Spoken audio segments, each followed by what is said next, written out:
नमस्कार दोस्तों, कैसे हैं आप सब। उम्मीद करती हूँ कि आप सब बहुत अच्छे होंगे। आज के वीडियो में हम बात करेंगे तुलसी विवाह के बारे में। तुलसी विवाह कब है, विवाह कैसे करना है और क्या मंगलवार के दिन आप तुलसी विवाह कर सकती हैं, हर चीज के बारे में जानते हैं। कम से कम चीज, कम से कम सामग्री से भी कैसे आप तुलसी विवाह खुद से कर सकती हैं। बहुत सारे लोग जो है घर में करते हैं, बहुत सारे लोग जो है मंदिर में करते हैं। तो आज के वीडियो में हम जानेंगे कम चीजों से भी कैसे आप तुलसी विवाह कर सकती हैं।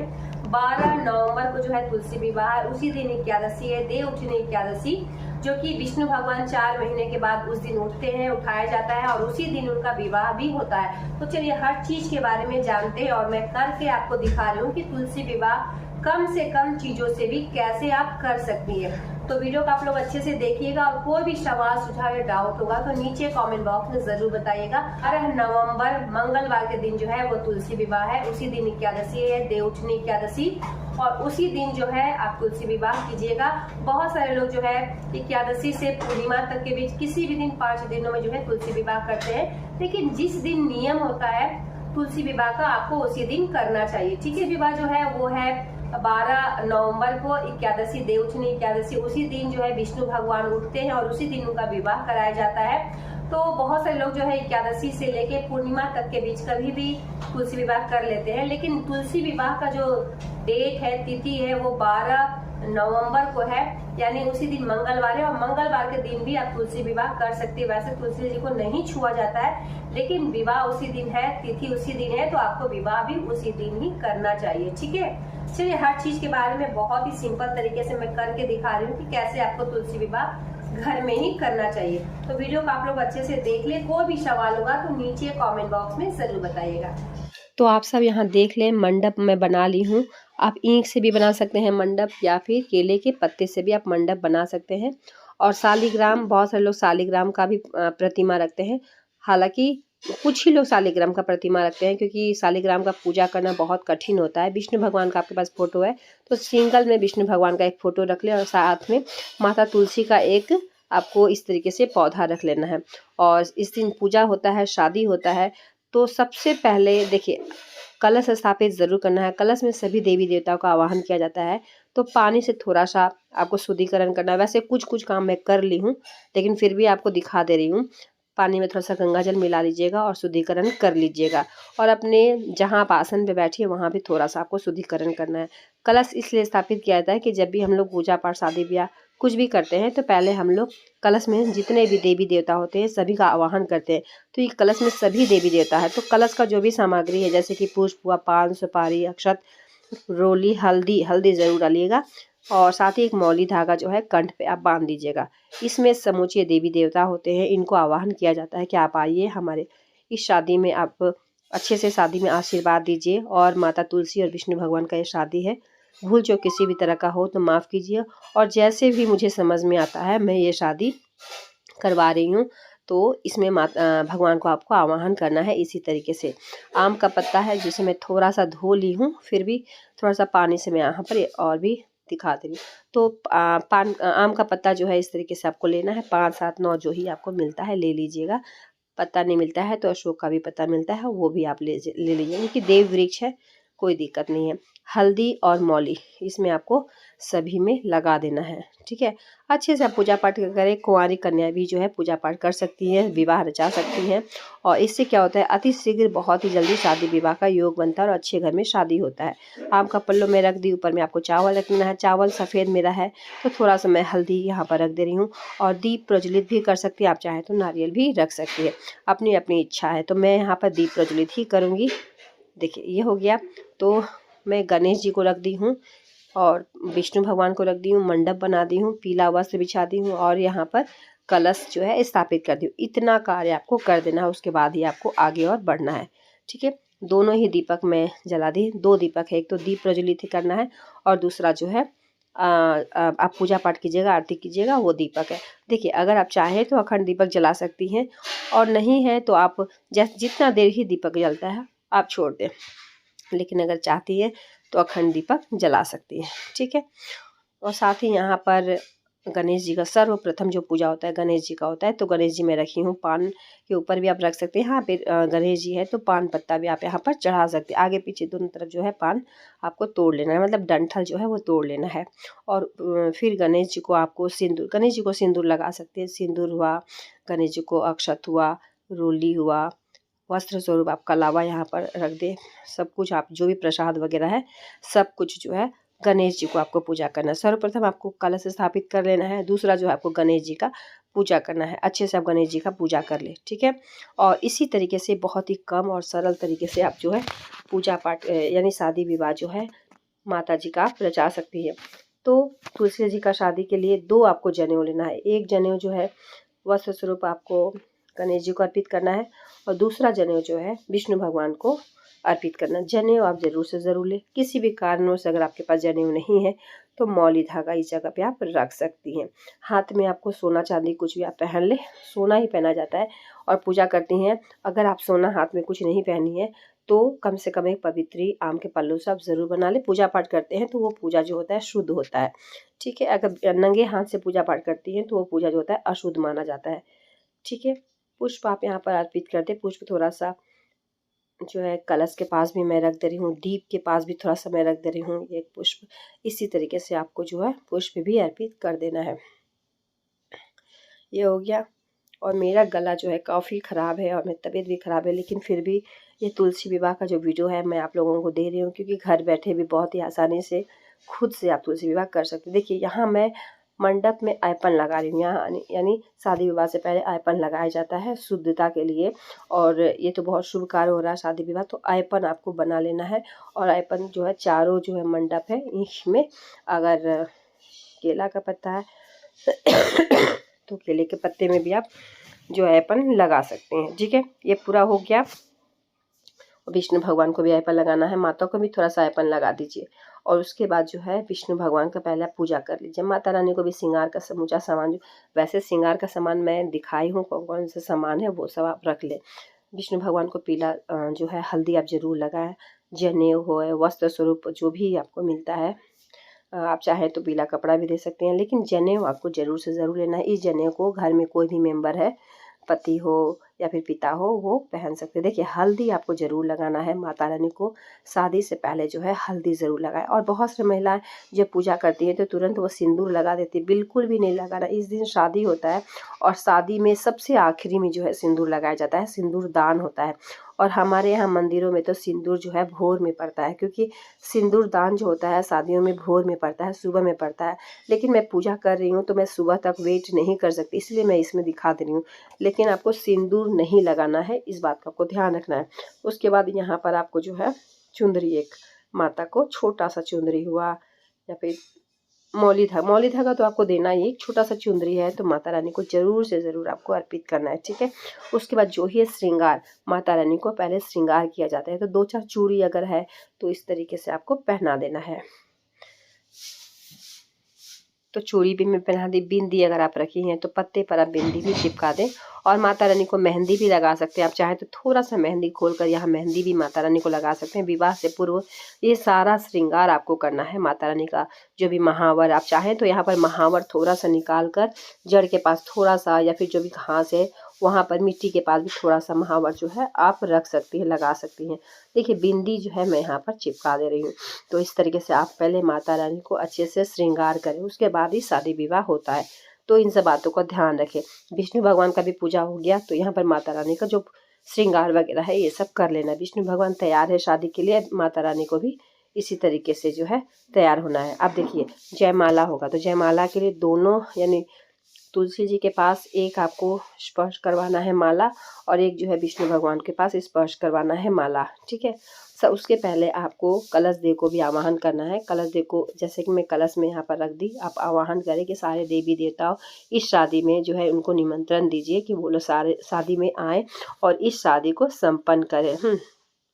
ठीक है। यहाँ पर एक और पुष्प जो है मैं चढ़ा दिया। पहले भी जो है कलश देव को आवाहन कर सकते हैं, वैसे मैं आवाहन कर दी थी, फिर भी दोबारा मैं आपको बता दे रही हूँ कि याद रहे। उसके बाद जो ही आपके पास फल फूल और बताशा जो है आपको ज़रूर चढ़ाना है। तो विष्णु भगवान का जो ही फल है, केला आपको जरूर लेना है, क्योंकि इस दिन विष्णु भगवान को आप केला जरूर अर्पित करें। पीला भोग हो, आप पीला वस्त्र पहन कर अगर पूजा करती हैं तो अति उत्तम। तो पीला जो है विष्णु भगवान को, माता रानी को स्पर्श करवा के इस तरीके से आप रखें। और बताशा आपको जरूर रखना है। लड्डू जो है, खोइचा में भी लड्डू आपको देना है, इस बात को याद रखना है। माता को खोइचा में जो है चिवड़ा दिया जाता है, लड्डू दिया जाता है, बताशा दिया जाता है। वो मैं करके आपको दिखा रही हूँ, तो अच्छे से हर चीज़ को आप समझ लें। तो देखिए, बताशा थोड़ा सा मैं यहाँ पर मीठा में, जो कहा जाता है कि मुँह शुद्धि के लिए दिया जाता है, तो बताशा भी है, मैं यहाँ रख दे रही हूँ। मेरा जो चौकी है काफ़ी छोटा है, आपका चौकी बड़ा है तो रखें, और नहीं है तो कहीं भी आप रख सकते हैं। और गणेश जी को यहाँ पर केला मैं नहीं दी थी, आप जो है कुछ भी आप चढ़ा दीजिएगा, मिठाई हो, फल हो, गणेश जी को जरूर चढ़ाइएगा। तो ये भी हो गया। और इस तरीके से अब जो है माता का श्रृंगार हो गया। अब आपको क्या करना है, सबसे पहले क्या होता है, जयमाला होता है। तो जयमाला के लिए पुष्प आपको इस तरीके से 2 माला लेना है। पुष्प वाला माला लीजिएगा तो ज़्यादा अच्छा रहेगा। वैसे बहुत सारे लोग जो है आजकल जो माला पहनाया जाता है आर्टिफिशियल, वो भी लेते हैं, तो अपने हिसाब से देख लीजिएगा।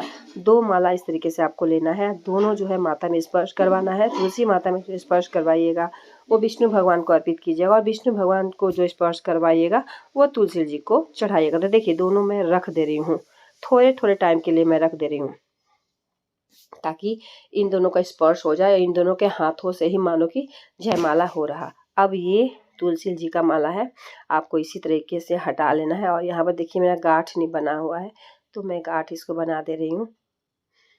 ठीक है, आप ये सब बना के रखिएगा। तो गांठ में बना दे रही हूँ, और माला तैयार करके आपको इसको जो है अच्छे से कीजिएगा कि ईंख वगैरह कुछ गिरे नहीं। हाँ ठीक है, मंडप कैसे मैं बनाई थी, अगर मंडप नहीं बनाने आता है तो आप लोग मुझे नीचे कमेंट बॉक्स में ज़रूर बताइएगा।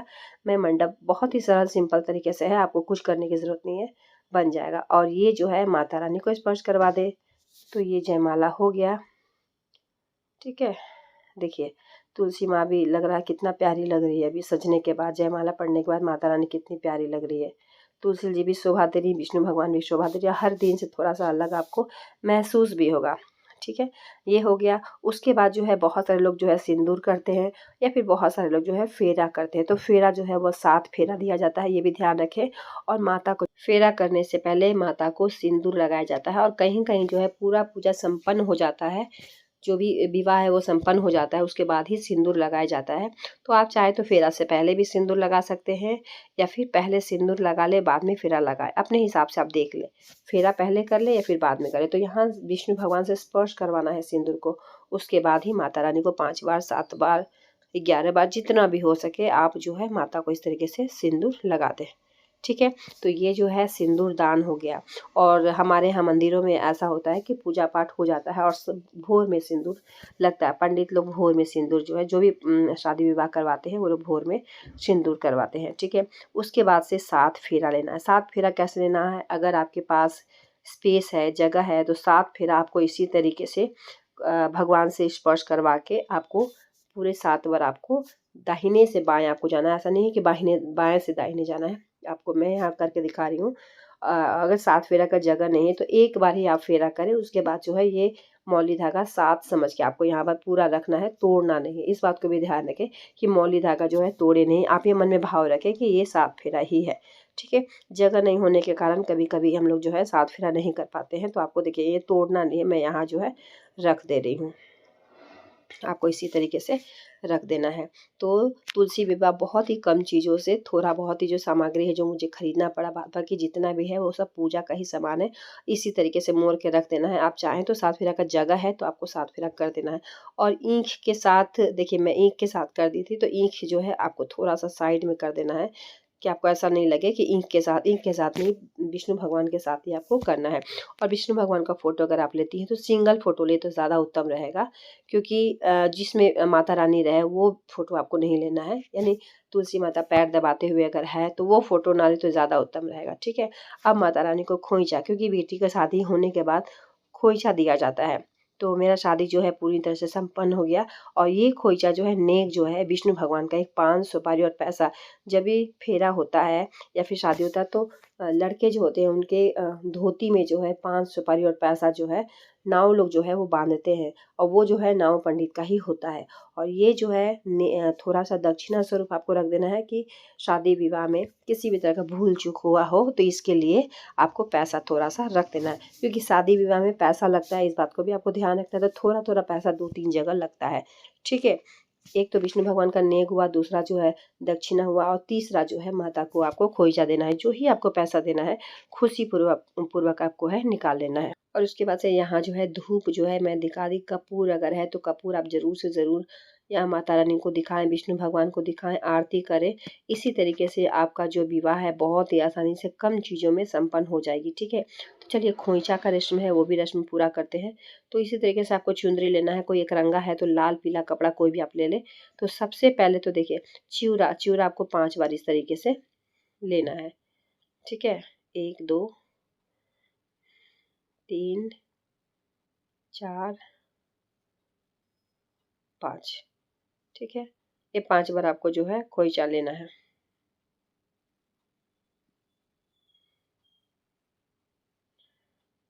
इसमें 5 गांठे जो है हल्दी का आपको ले लेना है, दूर्वा ले लेना है, पैसा ले लेना है, और लाल पुष्प अगर मिलता है तो लाल पुष्प भी आप रख लें, क्योंकि माता रानी को लाल पुष्प अति प्रिय है। और विवाह में देखिए मैं नहीं यहाँ पर चढ़ाई थी तो लाल पुष्प यहाँ पर भी मैं तुलसी माता को एक चढ़ा दे रही हूँ, ठीक है। और एक जो है खोइचा में मैं रख दे रही हूँ। शुभता का प्रतीक होता है, कहीं ना कहीं ये अच्छा ही होता है। लड्डू आप जरूर से ज़रूर रखिएगा, और 2 बार यहाँ से आप निकाल लीजिएगा, ठीक है। 2 बार जो है आपको यहाँ से कुछ भी जब खोइचा देती हैं तो निकाल लेना है, बताशा आपको दे देना है। और खोइचा में जो ही आपके पास मुद्रा है आप दे दे, 21 रुपये 11 रुपये जितना भी है। तो ये जो है माता रानी का खोइचा हुआ। इसको जो है अच्छे से आपको बांध लेना है, और बांध कर तुलसी जी के पास इसको आप रात भर छोड़ दें। और विष्णु भगवान का फोटो जो है या फिर ऐसे ही आपको रात भर जो है छोड़ देना है। देखिए पुष्प भी गिर गया, कहीं ना कहीं माता जो पूजा है ये स्वीकार कर रही है, तो पुष्प भी गिर गया। तो ये मैं पुष्प यहाँ रख दी, और इस तरीके से खोइचा आपको रख देना है। कोई भी कुंवारी कन्या हो या फिर शादीशुदा महिला हो उन्हें ही आपको ये खोइचा को दे देना है, ठीक है। हर चीज़ के बारे में बता दी। और यहाँ पर थोड़ा सा चलिए आरती कर लेते हैं। आरती में जो ही आपको गुनगुनाने का है माता को जरूर गुनगुनाएं, नहीं है तो ओम नमः भगवते वासुदेवाय का जाप कर सकते हैं। तो चलिए मैं यहाँ थोड़ा सा आरती कर दे रही हूँ। तुलसी मैया का प्रातः जो पूजन करे, विष्णु भगवान जी को प्रसन्न वो करे, विष्णु भगवान जी को प्रसन्न वो करे। सारे रोगों का पल में शयन करती है, सबके त्रिदोष माँ तुलसी जी हरती है, सबके त्रिदोष माँ तुलसी जी हरती है। इस तरीके से पानी का थोड़ा सा आपको आचमन भी कर देना है। ध्यान रखें, थोड़ा सा घंटी वगैरह आप दिखा लें, और शंखनाद आपको जरूर से ज़रूर करना है। शंखनाद करके भी मैं आपको सुना रही हूँ, क्योंकि हम लोगों में जो शंखनाद है महिलाएं नहीं करती है, तो ये भी मैं करके दिखा रही हूँ।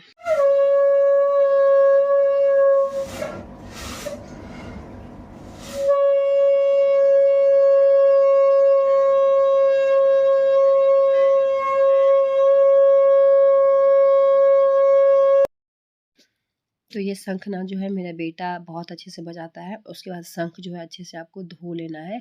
तो धोने के बाद ही आपको जो है शंख यहाँ रखना है। तो यहाँ मैं रख दी, और रात भर इसी तरीके से रखना है, क्योंकि शंख के पानी से भी आप चाहें तो अभिषेक भगवान को कर सकती हैं। और इस तरीके के बाद आपको प्रणाम करना है, और जो ही आपका शादी अगर आपने संपन्न किया है और भूल चूक कोई भी गलती हुई इसीलिए माफ़ी ज़रूर मांगें। साथ ही भगवान विष्णु और माता रानी से प्रार्थना करें कि सदैव वो आपके परिवार पर अपना आशीर्वाद बनाए रहे, कल्याण करते रहे, और आपको सदा सुहागन का वरदान दे। और जो ही आपके पुत्र पुत्री संतान है उन संतान को अच्छी लंबी उम्र, अच्छा स्वास्थ्य मिले, घर में सुख समृद्धि बरकत हो। इस तरीके से ये विवाह जो है संपन्न होता है। फिर भी तुलसी विवाह से संबंधित कोई भी सवाल होगा तो नीचे कॉमेंट बॉक्स में ज़रूर बताएं। मिलते हैं एक नए वीडियो के साथ, तब तक के लिए धन्यवाद।